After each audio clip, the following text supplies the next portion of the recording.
हम तो इसमें ऑब्ज़र्व कर रहे थे, देख रहे थे, इस पे एग्ज़ामिन कर भी रहे थे।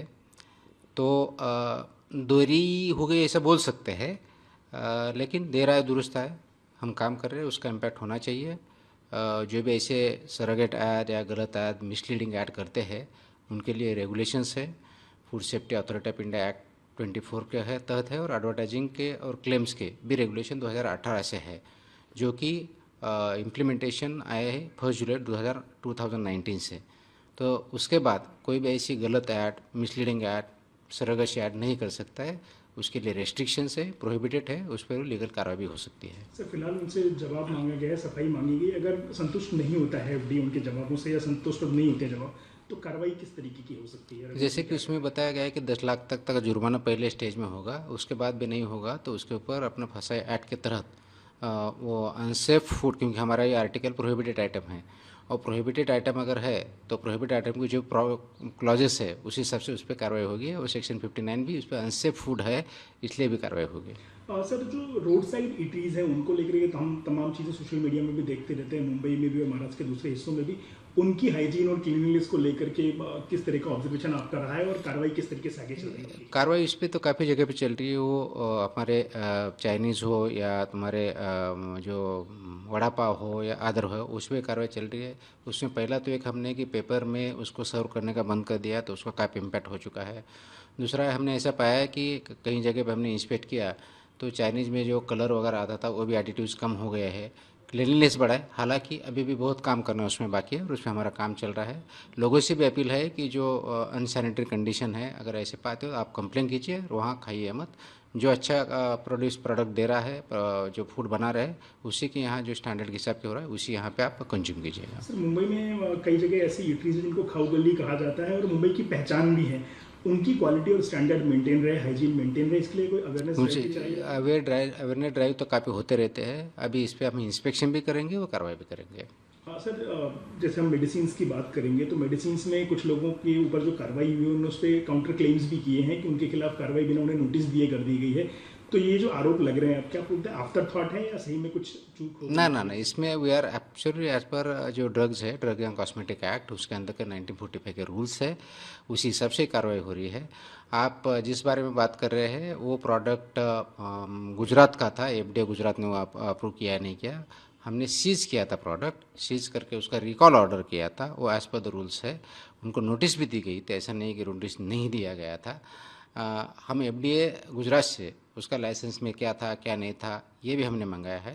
अब उसमें जो ऑर्डर है वो हम कार्रवाई करेंगे। सर स्कूलों को लेके आपका एक आदेश था जिसको लेके बहुत तारीफ भी हो रही है, और खास करके पेरेंट्स में बहुत खुशी है कि इस तरह की कार्रवाई एफडीए कर रहा है, लेकिन अभी भी कई जगह वायलेशंस देखने को मिल रहे हैं, खास करके जो इन हाउस ईटरीज हैं स्कूल कॉलेजेस की, उन पे अभी भी पूरी तरह प्रतिबंध नहीं आ पाया है क्योंकि वॉलंटरी नहीं कर रहे हैं वो लोग। कार्रवाई की जरूरत है, आपको हाँ, लगता तो है? इसमें हमने कल एजुकेशन कमिश्नर, पूरे डिस्ट्रिक्ट के एजुकेशन ऑफिसर, जिला परिषद के सीईओ और म्यूनिसिपल कमिश्नर अलॉन्ग विथ मेरे असिस्टेंट कमिश्नर, जॉइंट कमिश्नर के साथ हमने वीसी लिए है। इंस्ट्रक्शन फिर से एक बार दिए है, और उस पर एक मिशन मोड पे लेने के लिए बोला है। कि उसमें 3-4 चीज़ हमने बताई है कि एफबीओ वहाँ है या नहीं है, रजिस्टर्ड है या नहीं है, उसके साथ तो बोर्ड लगे हैं या नहीं रहे है, जो एचएफएसएस फूड आर्टिकल्स है वहाँ सर हो रहे या नहीं हो रहे हैं तो कौन दे रहा है, उनके ऊपर क्या कार्रवाई की है। 50 मीटर्स के अंदर जो वहाँ पे भी अगर एचएफएसएस फूड प्रोडक्ट बेच रहे हैं उनका लाइसेंस कैंसिल करने का निर्देश दिया है। ये जो अभी तो शुरुआत थी, एजुकेशन डिपार्टमेंट उसमें इंस्ट्रक्शन दे दिए गए हैं, हमने भी रिव्यू लिया है, और कुछ 8-10-15 दिन में आगे आने वाले हैं, उसका बहुत बड़ा इम्पैक्ट आपको दिखेगा। सर अडल्ट्रेटेड फूड आइटम्स, खास करके मिल्क और बाकी जो चीज़ें उन पर तो कार्रवाई हो रही है, लेकिन एक प्रतिबंधित सामान गुटखा जो है करीब 14 साल से 15 साल से मुंबई और महाराष्ट्र में बैन है, लेकिन फिर भी चोरी छिपी उसकी बिक्री होती है और कहीं ना कहीं उसको प्रेशर रेट भी मिलता है। तो उस पर आने वाले दिनों में कैसी कार्रवाई होगी पान मसाला पे, से गुटखा पे? बेसिकली गुटखा और पान मसाला प्रोहिबिटेड आइटम है, इस बार भी हमने किया है। उसमें अभी उन्होंने थोड़ा मोडस ऑपरेंडी उनका चेंज किया है। बड़े ट्रक आते थे वो नहीं आ रहे, टेम्पो या उसमें नहीं आ रहे, छोटे छोटे व्हीकल में रात में लाने की कोशिश करते हैं। गोडाउन्स अभी नहीं मिल रहे हैं, डायरेक्टली कस्टमर को या छोटे छोटे लेवल पे जा रहा है। उसके साथ ही पब्लिक ट्रांसपोर्ट का भी यूज़ कर रहे हैं, बस कर रहे हैं, ट्रेन में। हमने तो बस में भी पकड़ा है, ट्रेन में भी पकड़ा है, आगे और चौकन्ना रख के करेंगे। बस इसमें यह है कि अभी प्रोसिक्यूशन लेवल बहुत आगे जा चुका है। इसमें मकोका का जो प्रोविज़न हमने लगाया उसका भी हम यूज़ कर रहे हैं, उसके भी प्रोफाइल काफ़ी बन चुके हैं। तो जो इसमें मैन्युफैक्चरर है, ट्रांसपोर्टर्स है, डिस्ट्रीब्यूटर्स है, सेलर्स है, यहाँ सभी जगह पे हम पकड़ रहे हैं। कुछ दिनों पहले हमने अकोला में उसका जो मैन्युफैक्चरिंग यूनिट था वो भी पकड़ा था, उनके भी सेक्शन 111 भी लगाया है बीएनएस का। तो सख्त तरीके से हम कार्रवाई कर रहे हैं। और आपने कुछ देखा होगा तो ये कुछ दिनों में बाकी राज्यों ने भी उसमें बैन कर लिया है, कर्नाटक ने भी आई थिंक हालांकि किया है, उसके पहले कुछ आंध्र या तेलंगाना ने भी किया है। तो ये बढ़ रहा है। ये अगर ऐसा अक्रॉस इंडिया होता है तो ये मैन्युफैक्चर ही नहीं होगा, क्योंकि हमारे यहाँ मैन्युफैक्चरिंग के लिए बैन है, या अगर कुछ राज्यों में नहीं है तो प्रॉब्लम होता है। I think India is moving in that direction. Sir, high court से बार बार सुझाव और सलाह आती रहती है, आपके लिए कई बार वार्निंग भी आती है। तो हाई कोर्ट में जो सुनवाइयाँ चल रही हैं उनको आप किस तरीके से देखते हैं? क्या आप पे अंकुश लाए जाने की कोशिश हो रही है हाई कोर्ट के केसेस के माध्यम से, खासकर गुरु नानक स्वीट्स का जो कल का मामला रहा उसके? गुरु नानक चीज़ का मामला आपने जो बोला है, उसमें जिस तरह से ऑर्डर आया है थोड़ा हमें सरप्राइजिंग है। हालांकि वो रिटर्न ऑर्डर आया नहीं, जब आएंगे हम देखेंगे। लेकिन उसमें हम हमारा लीगल ऑप्शन यूज़ करेंगे वेरी क्लियरली।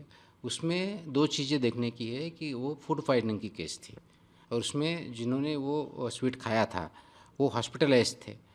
उसके बाद उनका रिपोर्ट भी जो सैंपल है वो भी रिपोर्ट अनसेफ आया है। और ऐसे केस में हमने जो कार्रवाई की थी बिल्कुल सही थी, उसमें कोई गलत नहीं था। उन्होंने हमारे पास अपील भी किया था कमिश्नर के पास, हमने हियरिंग ली, हियरिंग करके क्लोज फॉर ऑर्डर भी किया था। तो हमसे कोई इसमें डिले हुआ नहीं है। तो we stand by what we say. Court का ऑर्डर आने के बाद उसे एग्जामिन करके लीगल तरीके से उन पर हम आगे की कार्रवाई करेंगे। सर, जनता का पूरा समर्थन मिल रहा है, जनता में काफ़ी खुशी है इनफैक्ट, और सरकार की ओर से भी ये कह दिया गया है कि फ्री हैंड रहेगा एफडीए को सारे रूल्स का पालन करवाने के लिए। तो जो समर्थन आपको मिल रहा है, चाहे सरकार की बात करें या जनता की बात करें, इवन अपोजिशन तक आपका सपोर्ट कर रहा है, तो ये सपोर्ट कितना अहम होता है इस तरह के काम अंजाम देने के लिए? मुझे लगता है कि ये बहुत इम्पॉर्टेंट है, और सपोर्ट के साथ साथ उसमें पार्टिसिपेशन करना भी ज़रूरत है। क्योंकि मैंने पहले भी बोला था कि ये अगर मुझे एक चीज़ यह डिपार्टमेंट में करनी है तो वो एक पब्लिक मूवमेंट बननी चाहिए। मुझे लगता है कि उस दिशा में हम थोड़ा सा एक पहला कदम उठा रहे हैं, लोग भी इसमें शामिल हो रहे हैं, क्योंकि ये सबके सेहत के लिए ज़रूरत है। आप हो, मैं हूँ, आपके बच्चे हो, रिलेटिव्स हो, सबके लिए। अगर हमें इंडिया को आगे लेके जाना है, स्वस्थ इंडिया और स्ट्रॉन्ग इंडिया बनाना है, सुपर पावर बनाना है, तो स्वस्थ इंडिया के बिना नहीं बनेगा। स्वस्थ इंडिया अगर बनाना है तो हर एक आदमी, हर एक सिटीज़न ऑफ इंडिया ये जो है उसको स्वस्थ रहना पड़ेगा। वो इसीलिए खाना और medicine, food and medicine, drugs, ये दोनों स्वस्थ होने चाहिए, एफिकेशियस होने चाहिए, सेफ और स्टैंडर्ड होने चाहिए। इसीलिए उस दिशा में ये काम है। इसमें सबका दायित्व ये है, इसमें पार्टिसिपेट करें, कुछ गलत हो तो रिपोर्ट करें, और एज ए रेगुलेटर हम काम करेंगे।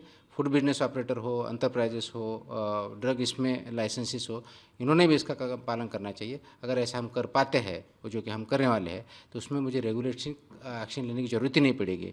अगर रेगुलेटर को एक्शन लेने की ज़रूरत पड़ती है, मतलब हम वो कंप्लायंस नहीं कर रहे, तो हम उस दिशा में जाना चाहते हैं जहाँ 100% सेल्फ कंप्लायंस हो और रेगुलेटर्स की एक्शन लेने की ज़रूरत न पड़े।